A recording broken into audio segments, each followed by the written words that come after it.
नमस्कार, आप देख रहे हैं एएनबी न्यूज और मैं हूं आपके साथ चंद्रशेखर त्रिशूल।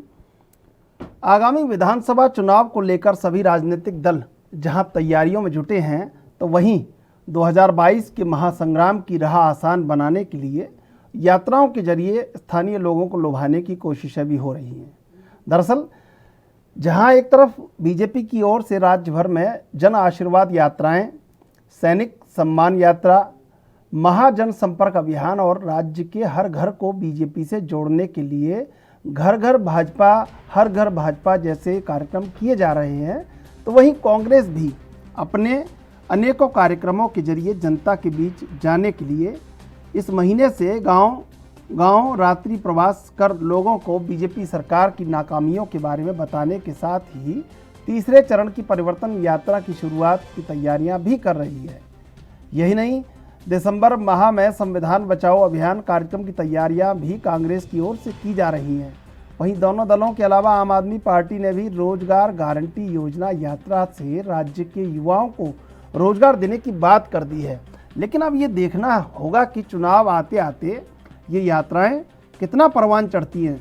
गौरतलब है कि आगामी विधानसभा चुनाव के तहत प्रचार प्रसार के लिए बड़े बड़े नेताओं का दौरा तय किया गया है, लेकिन इन यात्राओं को लेकर और राजनीतिक दलों का क्या कुछ कहना है वो भी आपको सुनवाते हैं।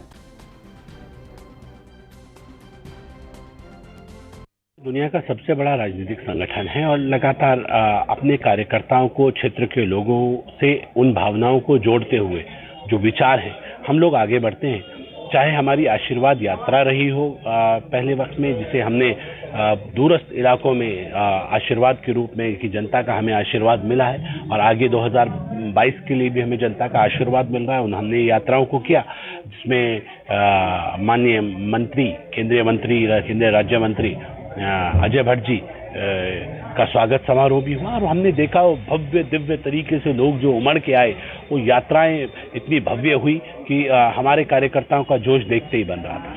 फिर अभी हमारी एक सैनिक सम्मान यात्रा चल रही है, जिसमें हम शहीदों के घर के आंगन से मिट्टी लेके आएंगे, और जो माननीय मोदी जी ने कहा कि ये सैन्य धाम है, 5वां धाम, उसमें 5वें धाम में माननीय मंत्री सैनिक कल्याण आदरणीय गणेश जोशी जी के नेतृत्व में वो यात्रा आगे बढ़ेगी, और हम लोगों के आंगन के घर की मिट्टी शहीदों की लेके आएंगे और वहाँ स्मारकों में उसका इस्तेमाल किया जाएगा। और राष्ट्रवादी विचारधारा से ओतप्रोत उत्तराखंड अपनी नस्लों को कैसे मजबूत संदेश दे सके, कैसे हम राष्ट्रवादी विचारधारा के साथ और ताकत से खड़े हो सके, और कैसे हमारे लोगों ने इस देवभूमि के लिए, इस देश के लिए, मातृभूमि के लिए कुर्बानियां दी हैं, उन्हें हमेशा याद रखा जा सके, उस दिशा में हम आगे बढ़ रहे हैं। और ये यात्राएं लोगों की भावना होती हैं। चलने वाली यात्रा, देखिए, कांग्रेस पार्टी वो पार्टी है जिसने लगातार पिछले 4.5 सालों में सरकार की दमनकारी नीति और कुप्रबंधन के खिलाफ हर मुद्दे पर आवाज बुलंद करने का काम किया, सरकार को आईना दिखाने का काम किया, और लोकतंत्र में विपक्ष को जितने भी हथकंडे अलाउड हैं हमने सब कुछ किया। राजभवन के दरवाजे खटखटाए, सचिवालय कूच से लेकर विधानसभा कूच से लेकर राजभवन कूच तक हमने कुछ नहीं छोड़ा। धरना प्रदर्शन, कैंडल मार्च, हमने सब कुछ किया। अब चुनावी वक्त आ गया है और इस वक्त व्यापक स्तर पर हमारा जनसंपर्क अभियान इस नवंबर महीने में आपको देखने को मिल भी रहा है, और आगामी जो 15 दिन और रह गए हैं नवंबर महीने के, उसमें भी देखने को मिलेगा। हम ऑलरेडी 2 चरण परिवर्तन यात्रा के पूरे कर चुके हैं उधम सिंह नगर जिले में और हरिद्वार जिले में, जिसमें हमें अपार जन समूह और जन सैलाब अपना आशीर्वाद देने के लिए उमड़ रहा है। और तो और रात के 11 बजे तक महिलाएं और बुजुर्ग हमारे कार्यक्रमों में यथावत बने हुए हैं। तो इससे पता चलता है कि सरकार से लोग कितना गुस्से में है या कितना त्रस्त हो चुके हैं। लोकतंत्र में जनता जनार्दन है, और जनता तक अपनी बात को, अपने विचार को पहुंचाने के लिए राजनीतिक यात्राएं और रैलियां महत्व रखती हैं। लेकिन उससे भी महत्वपूर्ण है जनता के मुद्दे, कि आप किन मुद्दों के साथ जनता के बीच में जा रहे हैं। आप देख रहे हैं कि आम आदमी पार्टी लगातार आम आदमी के मुद्दों को लेकर उत्तराखंड की जनता के बीच में यात्राओं के माध्यम से, रैलियों के माध्यम से और घर घर प्रचार के माध्यम से पहुंच रही है। वहीं भारतीय जनता पार्टी और कांग्रेस को आप देखते हैं तो उनके पास मुद्दे हैं ही नहीं, उनके पास मुद्दों का अकाल पड़ गया है। इसी मुद्दे पर आज चर्चा करेंगे। हमारे साथ 3 मेहमान जुड़े हुए हैं। संगीता शर्मा आपसे, सीमा डोरा प्रवक्ता बीजेपी से, और आशा टमटा कांग्रेस से। आप तीनों का स्वागत है एएनबी न्यूज पर। सीमा जी, दरअसल ये जो यात्राएं हैं इनका यथार्थवाद क्या है, ये यथार्थवाद जानना बहुत ज़रूरी है। दरअसल वोटर को ये पता होना आवश्यक है कि जो यथार्थ है इन यात्राओं का वो कितना प्रासंगिक है और उनके लिए कितना मजबूती प्रदान करने वाला है आने वाले भविष्य में। जी, जैसा कि घर घर जाके लोगों से संपर्क स्थापित कर रहे हैं हमारे भाजपा के कार्यकर्ता, चाहे वो बूथ स्तर के हों या अपर लेवल के कार्यकर्ता हों या हमारे पदाधिकारी हों, सभी जा रहे हैं ताकि फेस टू फेस यानी कि 1-to-1 बात कर सके लोगों से और लोगों की कोई परेशानी हो उनकी परेशानियों को जान सके और साथ ही हमने जितनी योजनाएं बनाई हैं उस योजनाओं को के उनको जागरूक कर सके। तो इसलिए घर घर जाके लोगों को जागरूक कर रहे हैं। तो इससे डेफिनेटली फायदा तो होने वाला ही है और लोगों को ये भी होगा कि हमारे कार्यकर्ताओं से मुलाकात हो रही है सबसे। तो इसमें बीजेपी तो शुरू से ही हमेशा से ही लोगों के साथ जुड़ी रहती है और घर से उनको बात करने का हमेशा हमारा यही रहता है कि लोगों के घर जा जाके, वैसे भी हम लोग कभी संडे को हुआ या कभी अलग अलग दिनों में भी बात करते रहते थे लोगों से, लेकिन ये एक हमने जनसंपर्क यात्रा की तरह पे इसको यूज करा कि हम लोग जान लें इसके इलेक्शन से पहले कि उनके दिल में वाकई क्या है, कोई परेशानी है या वो हमसे मिलना चाहते हैं, तो घर घर जाके वो मिलें। बिल्कुल संगीता जी, इन जो यात्राएं हैं, इन यात्राओं का जो उद्देश्य है उसका यथार्थ कहीं लोकतंत्र खोज रहा है, क्योंकि दरअसल अगर यात्राओं में जो उपलब्धियां या जो वादे दावे वो जो किए जाते हैं राजनीतिक दलों द्वारा, वो सभी के द्वारा, तो वो अगर पूरा हो जाएं तो लोकतंत्र सार्थक दिशा में हो, लेकिन ऐसा हो नहीं पाता। फिर वो अगले चुनाव में फिर यात्राएं निकलती हैं। तो ये यात्राएं यथार्थ की ओर कब जाएंगी कि वोटर ये समझे कि ये यात्रा ऐसी है कि जिस यात्रा से सारा संकल्प उनका, सारी चीज़ें, उनकी परेशानियां वो सब हल हो जाएंगी। देखिए, जब चुनाव आता है तो सारे ही दल और घर घर जाना शुरू कर देते हैं।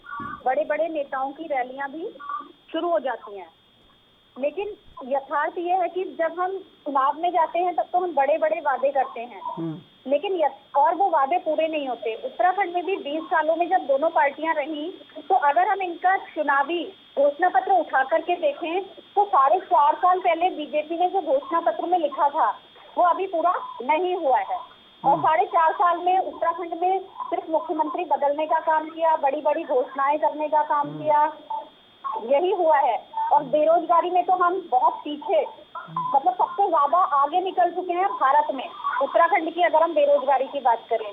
तो होना ये चाहिए कि जब हम चुनावी दौर में घर घर जाते हैं और जो लोगों से वादे करते हैं एक कार्यकर्ता के रूप में पार्टी के, तो कहीं ना कहीं पार्टी को वो वादे पूरे करने चाहिए। जो हमारे जमीनी मुद्दे हैं, जो जनता तक हम लेकर के जा रहे हैं, चाहे वो बिजली हो, पानी हो, स्वास्थ्य हो, वो सब जमीनी मुद्दे जो है, मूलभूत सुविधाएं हैं, वो जनता तक पहुंचनी चाहिए।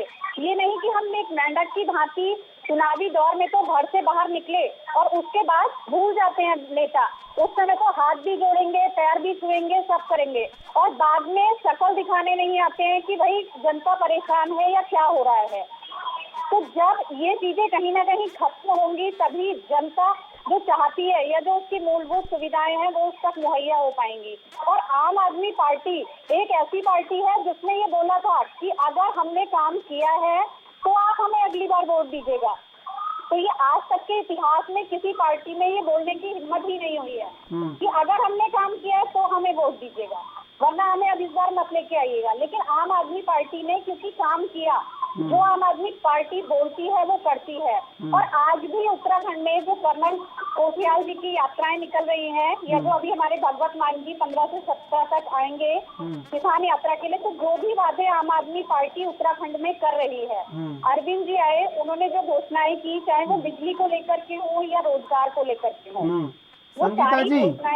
संगीता जी, आज सुप्रीम कोर्ट ने टिप्पणी की है, दिल्ली में लोग घरों से नहीं निकल पा रहे हैं। केंद्र सरकार और राज्य सरकार दोनों के सॉलिसिटर जनरल खड़े थे सुप्रीम कोर्ट में और कहा है कि ऐसा कुछ कीजिए लोग घरों से निकल सकें। इच्छा शक्ति राजनीतिक दलों की सत्ता के जो लाल कालीन होता है इस पर थोड़ी थोड़ी कमजोर हो जाती है कभी कभी। आशा टमटा जी, ये जो यात्राएं हैं और ये जो यात्राओं का यथार्थ है, लोकतंत्र में मतदाता को ये चाहिए कि राजनीतिक दल जिन संकल्पों के साथ उनके घर तक पहुँचे हैं वो संकल्प पूरे होने चाहिए। लेकिन आप दोनों तो अपनी अपनी पारी खूब खेलते रहे हैं उत्तराखंड में, लेकिन जो मूलभूत समस्याएं हैं उत्तराखंड की, उनका दूर होना बहुत आवश्यक है। बिल्कुल आपकी बात से सहमत हूँ। एक्चुअली जो पॉलिटिकल पार्टीज यात्राएं निकालती हैं चुनाव के दौरान, उसका एक मकसद होता है कि जनता जनार्दन से रूबरू होना और सबसे एक तरीके से कनेक्ट होना। और इसी कड़ी में कांग्रेस पार्टी ने परिवर्तन यात्रा से यात्राओं की शुरुआत की थी। अब हमारी गांव-गांव कांग्रेस यात्रा निकलने जा रही है। तो जो हमारी परिवर्तन यात्रा मिली, जो परिवर्तन यात्रा हमारी शुरुआत जिसकी हुई, उसको जनता का अपार प्रेम मिला और बहुत जोश कार्यकर्ताओं में दिखाई दिया। इसकी वजह ये थी कि आज जो जनता है त्रस्त हो चुकी है और भाजपा की जन विरोधी नीतियां, बढ़ती महंगाई और निजीकरण, देश के बहुत बहुमूल्य उपक्रमों का निजीकरण, बेरोजगारी, भुखमरी, हंगर इंडेक्स में आज देश, आप देखिए, पाकिस्तान से भी पहले हमारे देश का नंबर आ गया है। तो इन सब अव्यवस्थाओं को जो भाजपा के काल में प्रदेश की जनता ने देखी हैं, इनके बारे में जन जन तक हम पहुंचाएं, इस हेतु ये यात्राएं की जा रही हैं। और इनका यथार्थ यही है कि हम जनता तक अपनी बात पहुंचाने में सफल और जनता को समझ आए कि उसने भाजपा को प्रचंड बहुमत देकर क्या गलती की है। तो मुद्दों की जैसे अभी जी सीमा जी, जनता की जो बात है, आपकी बात तो जनता तक पहुंच गई, लेकिन जनता की बात है वो भी आप तक पहुंचना आवश्यक है। तो ये जो यात्राएं निकाली जा रही हैं उत्तराखंड में, लगातार हर एक दल यात्रा निकाल रहा है, तो ये जो फ्लैक्चुरेशन है, जो सब दलों को ऐसा लगता है कि एक फ्लैक्चुरेशन है वोटों का, कमिटेड वोटर और फ्लैक्चुरेट वोट कहीं अलग है, तो वो फ्लैक्चुरेशन रुक जाएगा, कमिटेड वोटर बढ़ जाएगा, ऐसी उम्मीदें रहती हैं। तो ये उम्मीदें आपकी कितनी पूरी होंगी? और हमेशा कांग्रेस को ये लगता है कि अगर हम रैली निकाल रहे हैं तो हम जनहित में निकाल रहे हैं, और भाजपा रैली निकाल रही है तो जनता का हित मार रही है। क्यों भाई, चुनाव है, ठीक है, सभी रैली निकालते हैं और सभी अपनी बात वोटर्स तक रखते हैं कि ये हमने करा और ये हम करेंगे, सभी अपना मैनिफेस्टो दिखाते हैं। और इनको क्यों हमेशा परेशानी होती है कि अगर भारतीय जनता पार्टी ने यात्रा निकाली है, किस तरीके से लोगों से संपर्क कर रहे हैं, तो इनको बड़ी प्रॉब्लम हो रही है। आप बात करते हैं महंगाई की, मैं कहती हूँ ठीक है, कोरोना आया, कितना ज्यादा प्रादुर्भाव, चारों तरफ हाहाकार मचा हुआ था, पर हमारा देश पहला देश है ऐसा जिसने, और इतनी महामारी आई, सारी महामारियों में कितने साल बाद वैक्सीनेशन हमारे देश में आती थी, लेकिन ये पहली बार ऐसा हुआ कि कोरोना में हमारे देश ने वैक्सीनेशन बनाई और पूरे अपने देश को तो सप्लाई करी, बाहर भी सप्लाई करी। बाहर लोगों को देखिए, लोग दे आर बेगिंग कि हमको वैक्सीनेशन कराओ, और हमारे देश में हम घर घर जाके हैं कि हर जगह, हर वार्ड में लगे रहते हैं कैंप, क्या वैक्सीनेशन कराइए, जबरदस्ती आप बोलते जब वैक्सीनेशन कराइए। 100% वैक्सीनेशन हो चुकी है उत्तराखंड में, फर्स्ट डोज, और सेकंड भी ऑलमोस्ट कंप्लीट होने वाली है। तो आपको प्राउड फील नहीं होता? यू शुड फील प्राउड अपने प्राइम मिनिस्टर पे और उत्तराखंड पे भी कि हम लोग कितनी तेजी से काम कर रहे हैं इस पे। और रक्षा मंत्री आगे, रक्षा पे आइए आप लोग। अभी कुछ साल पहले मैंने एक न्यूज पढ़ी थी, उसमें पुराने कांग्रेस के टाइम का था कि असला खत्म हो गया, रक्षा मंत्रालय से बोला गया। हमारे यहाँ देखिए हर तरह का अब वेपन्स है, हर तरह की सुविधा है सैनिकों के पास। क्या सैनिकों का ये सम्मान करेंगे? तब सैनिकों, बेचारे सैनिक बैठे रहते थे कि हमको मारा जा रहा है, आप ऑर्डर दीजिए कि हम कुछ कर सके। आज हमने क्या कह दिया, आप एक मारे आप 10 मार के आइए, एक आपका सिर काटे आप 10 के सिर काट के आ जाइए। हमने सैनिकों को सम्मान दिया, इन्होंने सैनिकों को सम्मान किया था? इन्होंने करा क्या था? ये सिर्फ देखते हैं, देख रहे हैं, देखेंगे, ये कहते थे। ये नीति इन्होंने चलाई, हमेशा ये गुलाम रहे अंग्रेजों के, फिर उसके बाद ये गुलाम रहे दूसरी कंट्रीज के। आज भी अगर हम चाइना के ऊपर कुछ कहते हैं तो हमें नहीं कहना चाहिए, हम पाकिस्तान के ऊपर कहते हैं हमें नहीं कहना चाहिए। ये तो गुलाम बनते, गुलाम बना देंगे ये लोगों को। इनकी तो यही पॉलिसी रही है। ये कहाँ से प्रगति बोले? प्रगति तो हमने करी है, आप महंगाई कहते हैं, ठीक है महंगाई हुई क्योंकि देश किस दौर से गुजर रहा था आपने ये नहीं देखा। कोरोना काल था जहाँ पर तब काही कड़ाही मची हुई थी, वहाँ हमने हर इंसान को भोजन कराया, जहाँ फंसे हुए लोग थे उनको घर पे पहुंचाया, जो रोजगार जिनको नहीं था उनको हमने कहा आइए अपने रोजगार योजना के तहत आप आइए, ऋण लीजिए, सब कुछ इसी साथ में है, आइए तो सही। हम बच्चों को बार बार प्रमोट कर रहे हैं कि आप आइए और रोजगार अपने करिए, लेकिन इन्होंने क्या करा, इनको सिर्फ क्रिटिसिज्म आता है, सिर्फ नकारात्मक सोच के साथ ये आगे बढ़ना चाहते हैं, जो ये बढ़ नहीं पाएंगे। इनको ऐसा लगता है कि शायद जनता को प्रलोभन दे सकते हैं, लेकिन जनता बहुत समझदार है, इंतजार करिए, जनता अपना निर्णय खुद दे देगी, परेशान होने की जरूरत नहीं। आशा जी आप ही जवाब दे दीजिए, इतने सारे सवाल, इतने सारे आरोप, इतने सारे प्रत्यारोप, आप ही जवाब दे दीजिए। हाँ, एक्चुअली सीमा जी जो आरोप लगा रही हैं वो खुद भी जानती हैं, अगर वो देश का इतिहास जानती हैं तो ये जरूर जानती होंगी कि देश को आज़ादी कैसे मिली। तो मुझे ये बताने की जरूरत नहीं है, तो वो ये कह रही हैं आज पूरे देश के लोगों ने मिलकर दिलाई थी। आप हमेशा कांग्रेस उस समय एक छतरी थी जिसमें पूरा देश समाया हुआ था, आपने नहीं दिलाई, इससे कांग्रेस मुस्कुरा गई देश में। देश के साथ कांग्रेस ने क्या करा, गद्दारी, कांग्रेस ने देश को भागों में बांटा, आज पाकिस्तान होता ही नहीं। चलिए आप बोलिए, हम सुन रहे हैं आपकी बात। आप का लालच किया, कुर्सी का लालच किया, इसलिए देश का विभाजन हुआ, अंग्रेजों के गुलाम बने। सीमा जी सुन लीजिए, अब उनका भी जवाब सुन लीजिए, आपने इतने आरोप लगाए तो जवाब तो देने दीजिए कम से कम उन्हें। जी आशा जी। हाँ तो सीमा जी आप अगर चुप रहेंगी तो मैं बोलूंगी। देखिए देश का इतिहास आपको पता होगा, कितनी परेशानियों के बाद और कांग्रेस के नेतृत्व में हमारी स्वाधीनता संग्राम सेनानियों के बलिदान के बाद, मैं ये नहीं मना करूंगी क्योंकि आम जन का भी उसमें बहुत बड़ा योगदान था, लेकिन कांग्रेस के योगदान को भी सीमा जी आप भुला नहीं सकते हैं। और आजादी के बाद जो डेवलपमेंट हुए हैं, कितनी IIM हैं, IITs हैं, ये किसके कार्यकाल में खुले, आप बताइए। एक विजन के साथ कांग्रेस पार्टी चली और देश को विकास की सीढ़ियों से आगे पहुंचाया। और अब आते हैं आपकी बात पर, भारतीय जनता पार्टी की बात पर। आप लोग क्या करते हैं, धर्म जाति के नाम पर देश को बांटने का काम आप लोग करते हैं। विकास की बात करिए, आम जन को ऊपर उठाने की बात करिए, सबका साथ, सबका विकास, सबका विश्वास, ये नारा लेकर आप बीजेपी वाले चलते हैं, लेकिन ये कितना सफल हो पाता है ये बताइए। दूसरी बात एक और कहना चाहूंगी,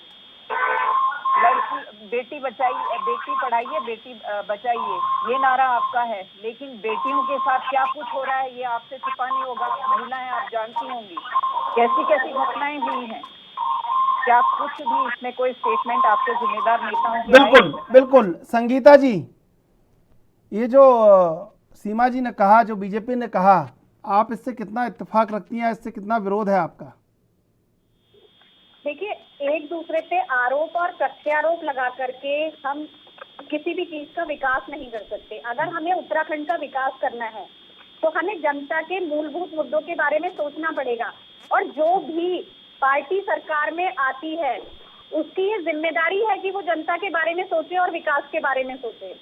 तो मेरा तो ये कहना है कि पिछले 20 साल में दोनों पार्टियों ने क्यों नहीं सोचा। हम बड़ी बड़ी बातें तो बहुत कर रहे हैं, पर हाँ आज भी हम सड़क के लिए परेशान है। मैं आज एक न्यूज़पेपर उठा करके देख रही थी तो बच्चे पानी भर के ला रहे थे, तो सवाल ये था कि हम पढ़े कब जब गांव पानी के लिए परेशान है। तो देखिए, बच्चे पानी ढो करके ला रहे हैं और वो शिक्षा अपनी कब ग्रहण करेंगे। महिलाएं सर पे पानी लेकर के आ रही हैं, डांडी कांडी से आज भी हम स्वास्थ्य व्यवस्थाओं के लिए लड़ रहे हैं। तो इस तरह की जब छोटी छोटी हम समस्याओं से लड़ रहे हैं और एक तरफ हम बहुत बड़ी बड़ी बातें करते हैं, तो पहले कहीं ना कहीं हमें जनता को मूलभूत सुविधाएं तो मुहैया करा दें। आज देश को आजाद हुए कितने वर्ष बीत चुके हैं, उसके बाद भी आज हम इन छोटी छोटी सुविधाओं के लिए लड़ रहे हैं, जबकि ये छोटी छोटी सुविधाएं घर तक पहुंच जानी चाहिए थी। टैक्स क्यों देती है जनता? इसीलिए देती है कि हमें बदले में उससे मूलभूत सुविधाएं मिले, इसलिए नहीं देती कि नेता उससे ऐश और आराम की जिंदगी बिताएं। एक जनप्रतिनिधि होता है नेता जनता की सेवा के लिए, और जब वो जनप्रतिनिधि बन जाता है उसके बाद उससे बड़ा कोई नहीं वो ये सोचता है कि अब तो बस मैं ही हूँ, जनता जाए एक किनारे। तो ऐसा नहीं होना चाहिए, और ये इसी का कारण है कि आज उत्तराखंड का विकास नहीं हुआ है 20 वर्षों में। आज भी हम सड़क के लिए धरने पे बैठे हैं। पिथौरागढ़, चंपावत, कई ऐसे इलाके हैं जहां हम सड़क के लिए आज भी धरना करने पे मजबूर हैं। अच्छा संगीता जी एक बात बताइए, क्या कर रही है? संगीता जी एक बात बताइए कि आपको बहुत कम सीटें मिली, मान लीजिए आपको उतना एक सीट नहीं मिली, तो फिर आपको किसी दल के साथ जाना पड़ा, तो उसका क्या एजेंडा होगा? देखिए, अभी आप कह रही हैं, वो तो समय बताएगा। अभी आप कह रही हैं कि कांग्रेस ये कर रही है, बीजेपी ये कर रही है, लेकिन उस समय किसी के साथ जाना पड़ा, फिर किसी के साथ जाना पड़ा ये तो देखिए जनता तय करेगी और ये समय बताएगा। नहीं, जनता तो आपके विधायक तय कर देगी, आपका जाना तो दिल्ली तय करेगी कि आप किसके साथ जाओगे और किसके साथ नहीं जाओगे। कि उस समय क्या निर्णय होगा, लेकिन आम आदमी पार्टी के चाहे जो स्थिति होगी वो जनता पे निर्भर करता है, क्योंकि नहीं आपको अब आपको ये कहना चाहिए कम से कम कांग्रेस बीजेपी के साथ नहीं जाएंगे, इन्होंने 20 साल राज्य का विकास किया और संतुष्ट नहीं है हम, ये कहना चाहिए आपको। देखिए जनता जनार्दन है, जनता जो चाहेगी वही होगा। हाँ तो यही बात है ना, सत्ता के लिए जो समझौते किए जाते हैं उसमें कहीं ना कहीं मतदाता तो उलझ के रह जाता है ना संगीता जी। जनता के सामने तीसरे विकल्प के रूप में आम आदमी पार्टी खड़ी है आज तक, क्योंकि उन्हें इन दोनों पार्टियों में से ही एक को चुनना पड़ता था।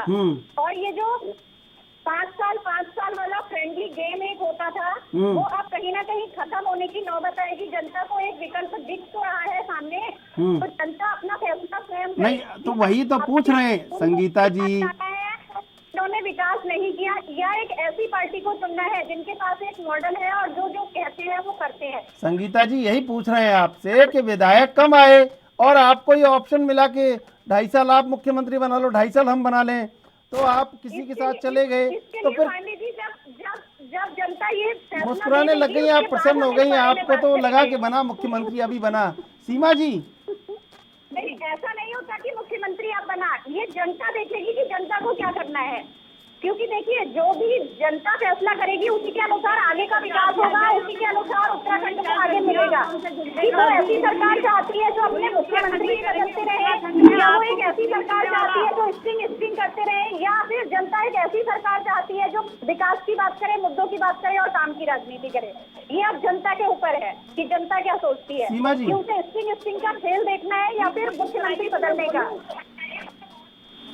जी मैं इनसे पूछ रही हूँ कि इन्होंने दिल्ली में ऐसा क्या करा जो एग्जाम्पल सेट कर दिया कि हम उत्तराखंड में इनको लेकर आ जाए। इन्होंने छठ में लोग तरसते रह गए, यमुना में जहर तैर रहा था, इन्होंने साफ एग्जाम्पल इनका दिख रहा है कि दिल्ली में विश्व है। मैडम जी आप कोरोना काल में अगर गुरुद्वारे ना होते तो लोग भूखों पर जाते, इनके पास दिल्ली में रोटी नहीं था, पैसा नहीं था, इनके पास खाना नहीं था, महिलाओं के लिए कमरे लगे हैं, महिलाओं की बात हो रही है, महिलाओं के लिए बिजली पानी फ्री है, यात्रियों के लिए यात्रा की बात हो रही है। आप बोलिए मुख्यमंत्री बदलने का आपको पूर्ण बहुमत की सरकार दी थी उत्तराखंड में, जनता को आप किसी कार्य बहुत जागरूक है और आने वाला झाड़ू लेकर झाड़ू लगा दीजिए। और सिर्फ 2 महीने पहले वो भी जानते हैं कि 2 महीने में कुछ नहीं होने वाला। 2 महीने में हमारे लगातार हम लोग काम कर रहे हैं, लगातार आज तक उसके पास तीसरा विकल्प नहीं था, लेकिन आज उसके पास है। चिल्ला करके बड़ी बातें करके जनता को नहीं डुबा सकते हैं।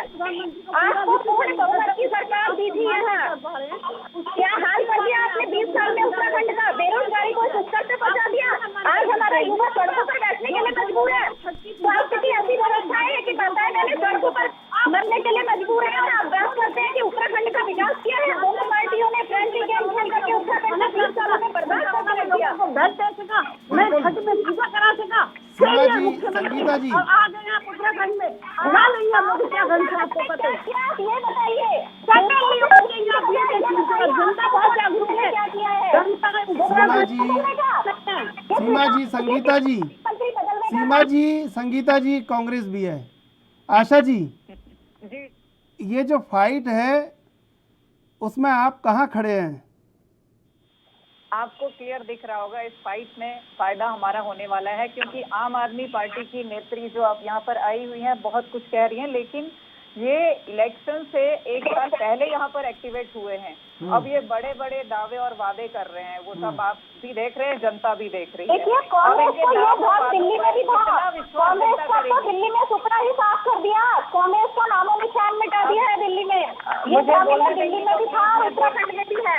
ऐसे में नहीं बोल पाऊंगी पांडे जी, ऐसे नहीं बोल पाऊंगी। संगीता जी सुन लीजिए। हाँ आशा जी कहिए। तो अब यहाँ आके ये ऐसे हवाई दावे वादे आम आदमी पार्टी कर रही है, जिसको जनता बखूबी समझ रही है।